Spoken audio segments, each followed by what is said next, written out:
Eh, Assalamualaikum warahmatullahi wabarakatuh. Aku Andrit Yamesa. Di video kali ini aku bakalan ngasih tahu kepada teman-teman semua. Aku bakalan membagi sedikit ilmu, secuil ilmu yang aku punya gitu ya, tentang bagaimana cara membuat modeling seperti yang di awal tadi. Modeling yang di awal tadi, dalam membuatnya aku menggunakan Grasshopper. Nah, apa itu Grasshopper? Grasshopper adalah sebuah plugin yang ada pada Rhinoceros. Aku nggak tahu di Rhino 5 itu apakah secara default udah ada Grasshopper, tapi yang jelas aku menggunakan Rhinoceros 6 di sini. Di Rhinoceros 6 secara default Grasshopper sudah terinstall. Nah, jikalau memang teman-teman menggunakan Rhino 5 dan belum ada Grasshopper-nya, itu bisa di-download secara gratis di internet. Oke. What is Grasshoppers? In the Grasshoppers, we using algorithmic approach in designing, atau menggunakan pendekatan algoritma dalam mendesain. Nah, apa itu? Bagaimana sistem kerja dari Grasshopper? Sistem kerja dari Grasshoppers adalah memanipulasi data yang ada pada Rhinoceros. Nah, itu perlu diingat teman-teman. Jadi kegunaan atau sistem kerja dari Grasshoppers adalah memanipulasi data yang ada pada Rhinoceros. Ya, ini seperti itu. Ya, mungkin itu pengenalan singkat tentang Grasshoppers. Nggak usah berlama-lama lagi. Let's go to tutorial video. Oke, sekarang kita sudah berada di Rhinoceros. Nah, jadi ceritanya kan kita mau membuat modeling yang seperti yang di awal tadi, gitu ya. Nah, bagaimana caranya? Hal pertama yang harus kita lakukan adalah membuat curve atau kurva yang berbentuk elips di Rhinoceros.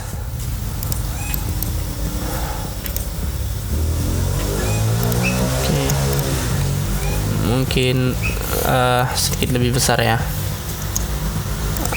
Oke. 1, 2 dan 3. Nah, sekarang kita sudah mempunyai 3 kurva atau 3 curve yang berbentuk elips di Rhinoceros. Seperti yang saya katakan di awal tadi, bahwa sistem kerja dari Grasshoppers adalah memanipulasi data yang ada pada Rhinoceros. Jadi di sini nih kita udah punya data nih. Apa itu? Data kita ini ya kurva kita ini, 3 buah kurva yang berbentuk elips. Nah, itu data kita. Kurva berbentuk elips inilah, data dari kurva berbentuk elips inilah yang bakalan kita manipulasikan melalui Grasshopper sehingga bisa menjadi modeling seperti yang di awal tadi. Selanjutnya, hal berikutnya adalah memindahkan 2 kurva ini ke atas dan ini juga dipindahin ke atas. Sebenarnya bisa dipindahin di Grasshopper, tapi aku nggak mau karena bakal ribet nantinya. Mendingan dipindahin di Rhinoceros saja, langsung dipindahin seperti ini. Nah, gitu ya. Yang di tengah juga aku pindahin ke atas. Mungkin di tengahnya saja, oke. Nah, jadi kita udah punya kurva nih. Jadi kita udah pindahin kurvanya kayak gini. Baru kita ke Grasshoppers. Hal pertama yang harus dilakukan dalam Grasshoppers ini adalah menginput 3 data ini ke dalam Grasshoppers. Bagaimana caranya? Ini kan kurva nih ya. Kurva berbentuk elips. Cara memasukkan kurva ke dalam Grasshoppers ya kita panggil komponen curve. Oke. Klik kanan di komponennya. Di sini ada beberapa pilihan, preview off, preview on, bisa kita atur juga, enable bake, reverse flatten graph, simplify dan apa sih ini? Simply dan reparameterize. Ini semuanya kegunaannya banyak, tapi nggak bakalan kita bahas sekarang. Di sini juga ada set one curve, set multiply curve. Jadi kalau set one curve untuk memasukkan satu kurva saja, sedangkan set multiply curve adalah memasukkan kurva lebih dari satu. Nah, karena kurva kita yang berbentuk elips ini ada 3, itu artinya kan lebih dari satu ya. Makanya kita klik di atau pilih set multiply curve. Oke, kita udah pilih, klik ini, dan klik ini. Tekan enter. Dan secara otomatis 3 kurva ini sudah terinput ke dalam Grasshopper. Nih ya, kalau kita tekan kan warna hijau tuh ya. Itu artinya kurva ini udah masuk ke dalam Grasshopper. Selanjutnya hal yang kita lakukan berikutnya adalah membuat surface. Membuat surface dengan batas kurva-kurva ini. Bagaimana caranya? Kita panggil komponen loft di Grasshoppers. Di sini inputnya ada 2, curve dan option. Option ini tidak usah kita nggak usah kita ya biarkan sudah defaultnya. Di sini yang penting kita perhatikan, di sini dia meminta kurva. Jadi input ini meminta kurva, jadi kita sambungkan saja kurva ini. 3 kurva yang tadi kita input ke dalam Grasshopper ke loft. Nah, hasilnya begini. Ini kan masih kurang kurang sempurna gitu ya. Kurang sempurna. Caranya adalah supaya bentukannya sempurna itu bisa kita atur di sini, preview mesh quality. Itu bisa kita high quality kan. Nah, ini sudah mulus ya di tepi-tepinya. Oke. Ini kita udah punya ini ya, udah bentuknya udah lebih mulus gitu ya. Selanjutnya kita membutuhkan deconstruction B-wrap. Nah, sebelumnya apa itu B-wrap? B-wrap adalah B-wrap atau BREP adalah singkatan dari boundary representation. Itu sebenarnya adalah sebuah metode dalam computer aided design atau CAD yang sering kita sebut dengan CAD, yaitu metode untuk membuat suatu bentuk solid dengan menggunakan limits atau batas tertentu. Jadi langsung saja kita masukkan loft ini ke B-wrap. Oke. Ini nggak apa-apa, kita preview off saja. Selanjutnya kita mau kurva atau surface-nya ini memiliki fasad yang seperti tadi gitu ya. Selanjutnya kita membutuhkan launch box. Kita pilih diamond panels. Nah, di sini ada beberapa input yang dia butuhkan dalam diamond panels ini. Ada surface, U division, and V division. Sebelumnya hal yang harus teman-teman ketahui bahwa struktur dari suatu surface atau permukaan adalah terdiri dari garis-garis U dan garis-garis V yang saling saling menyilang seperti ini sehingga membentuk sebuah surface. Sama halnya seperti curve. Curve itu kan kalau kita divide curve akan menghasilkan poin atau titik gitu ya. Artinya kurva itu terdiri dari beribu-ribu begitu banyak titik sehingga menghasilkan suatu kurva. Begitu juga lah surface. Struktur dari surface itu sebenarnya terdiri dari garis-garis U dan V. Makanya di sini ada dibutuhkan U division dan V division.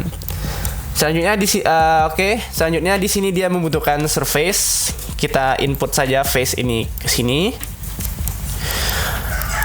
Dan untuk mengatur U division dan V division, kita bisa menggunakan number slider namanya. Nah, ini number slider. Number slider ini ketika kita klik kanan di sini, ini kita bisa atur slider type, mau floating number atau integers dan odd numbers, even numbers. Dan juga ada edit value di sini. Kita bisa mengatur nilai minimal dan maksimalnya, banyak. Ya. Selanjutnya kita input saja ini. Nah, mungkin 40 dua-duanya. Nah, hasilnya gini, teman-teman. Dan ini number slider ini bisa kita atur mau lebih banyak, mau lebih sedikit, ya sangat fleksibel sekali kalau kita menggunakan number slider seperti ini. Oke, mungkin kita 35 aja mungkin ya. 35. Oke. Selanjutnya saya akan memasukkan panel, aku akan masukin panel frame di sini. Oke. Di sini dia ada dua input yang dibutuhkan, panel sama scale factor.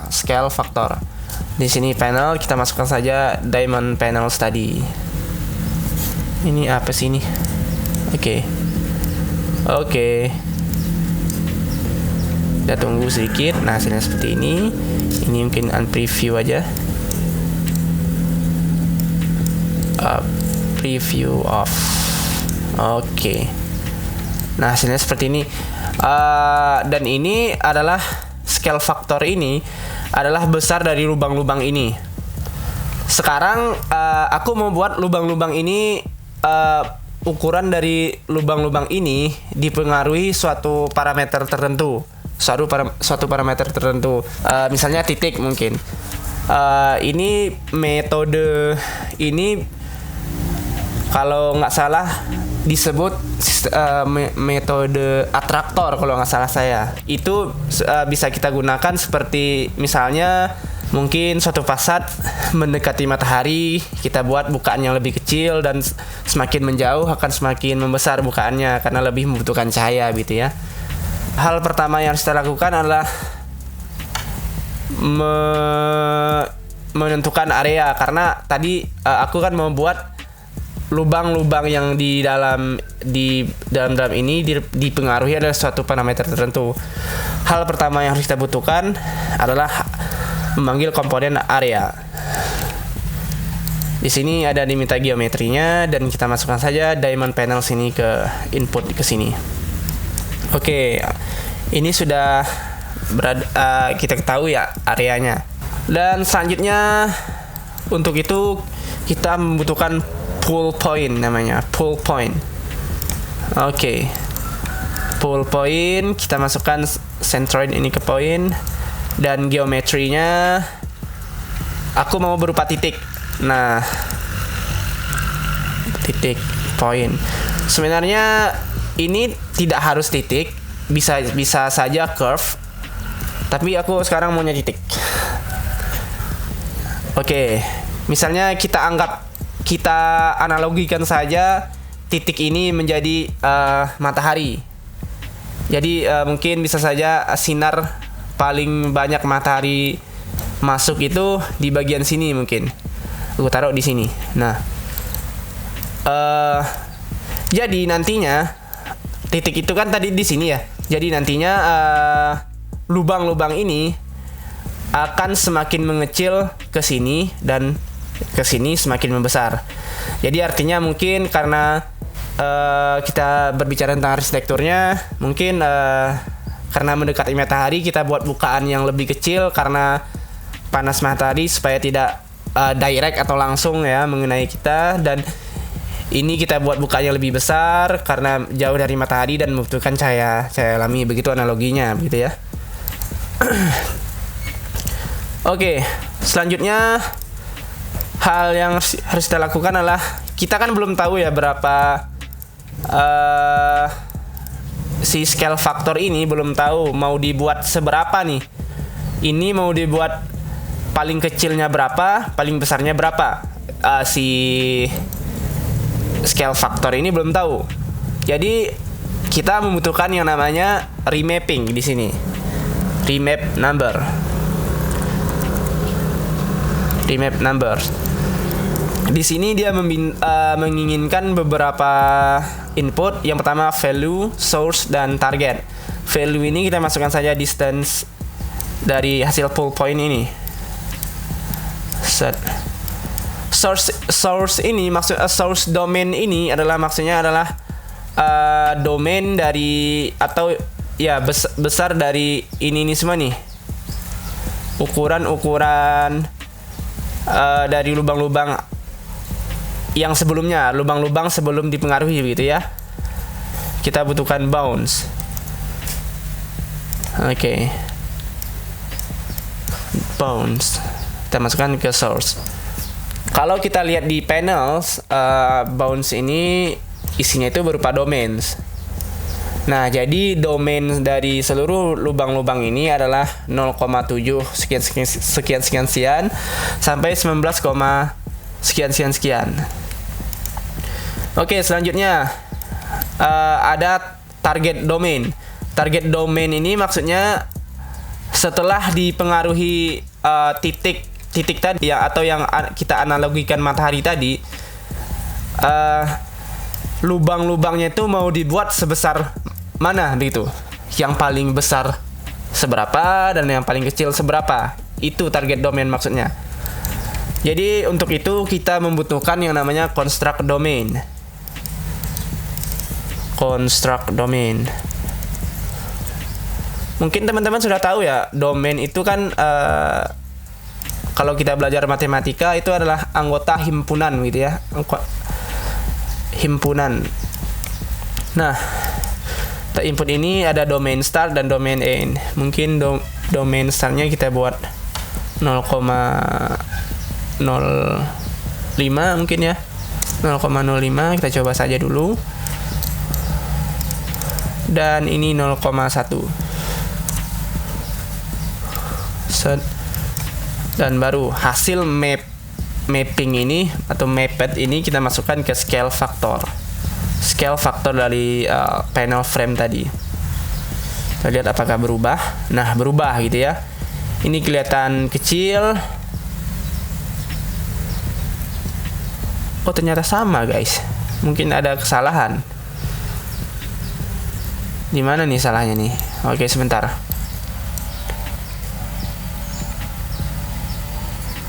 Atau ini kita buat lebih besar.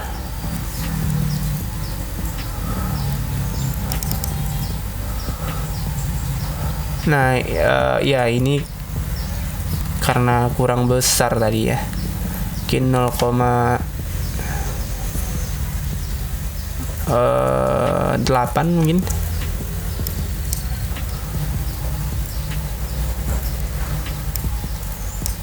Ini kita buat 0,1.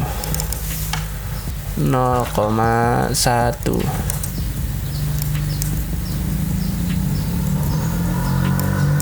Nah, baru kelihatan perbedaannya gitu ya. Ini dari sini semakin kecil, besar dan semakin besar di sini. Itu tandanya kita berhasil. Jadi analoginya kan tadi begitu. Di sini karena ada sinar matahari langsung, karena dekat sama matahari, di bagian sini kita buat bukaannya yang lebih kecil. Dan karena di sini semakin menjauhi sinar matahari, kita buat bukaannya lebih besar karena kita menginginkan pencahayaan alami yang lebih maksimal. Atau mungkin kita buat 0,7 aja deh. Kayaknya kebesaran. 0,6 aja deh. 0,6. Kita tunggu. Oke. Nah, kita sudah berhasil.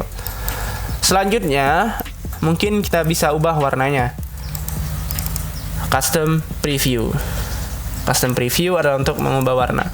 Di sini dia menginginkan geometri. Kita masukkan saja input geometri. Ini apa sini?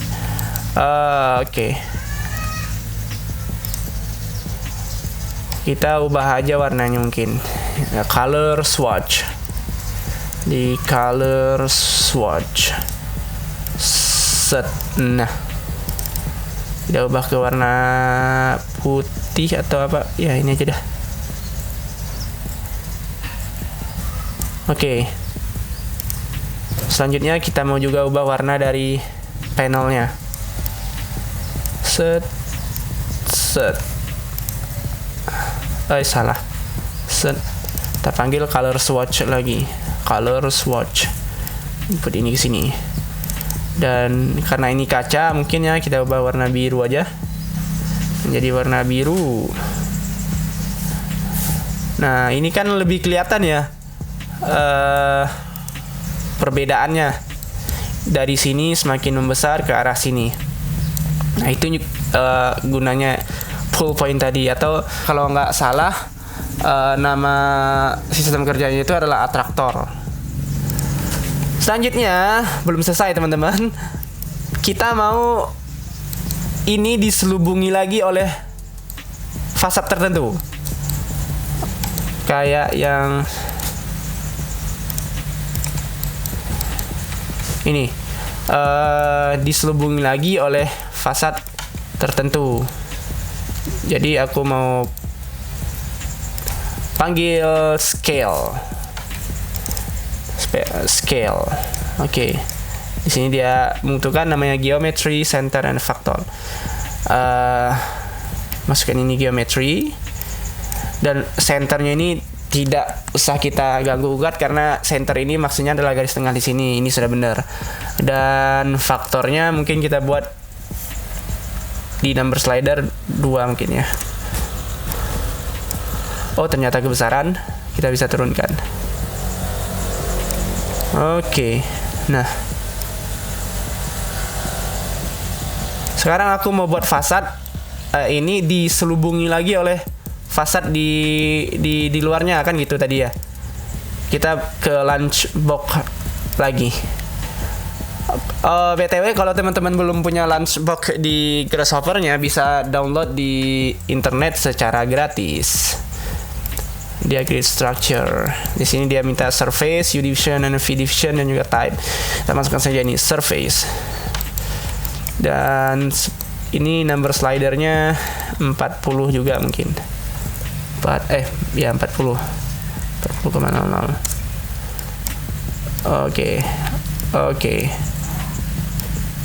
Oke, udah kelihatan.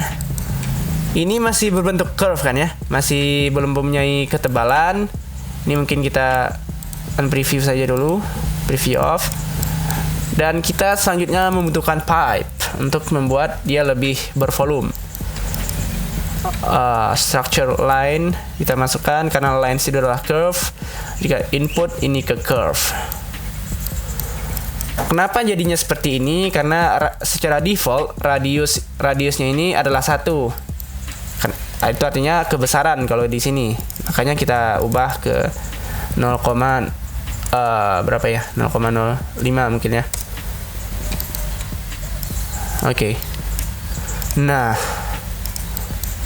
dia akan lebih kecil, atau 0,003 mungkin ya, karena masih kebesaran kelihatannya 0,03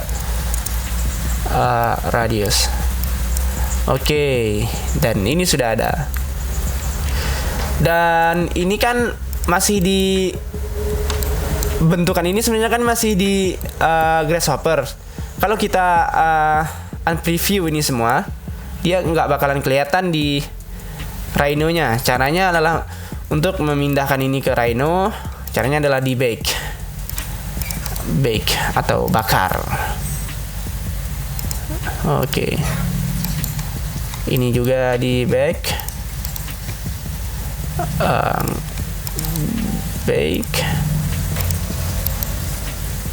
Ini juga di bake.